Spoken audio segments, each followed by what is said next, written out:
Now, more than 500 of Africa's top minds in food production will gather in Zambia tomorrow to look at ways of meeting the food needs of Africa's growing, mainly urban population.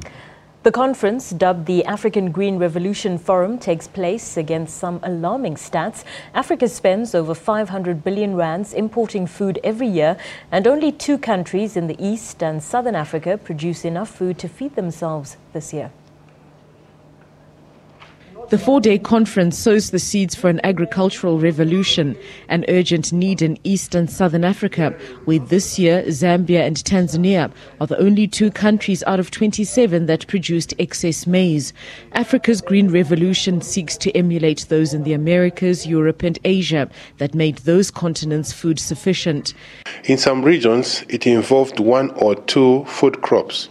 But the African Green Revolution is so complex. We have about 11 staple crops. Civil society participants are expected to lobby governments to fulfill their past commitments to increase budget support for agriculture to 10%. The continent's agricultural output stands at about $2.8 billion, yet it has the potential to triple to $1 trillion by 2030. And the continent will need to produce about 50% more food to meet its population's needs in 15 years' time. Undeterred, Agra's president is Rwanda's former agricultural minister.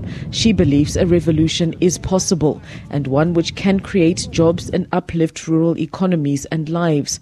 Under her watch, and with some tough love, she led Rwanda's agricultural sector to prosperity.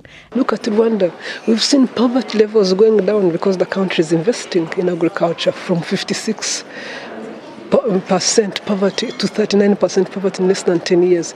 And there are many, many more examples I could give. So it's those opportunities that provide hope, those opportunities that we all know we could exploit in each of these countries.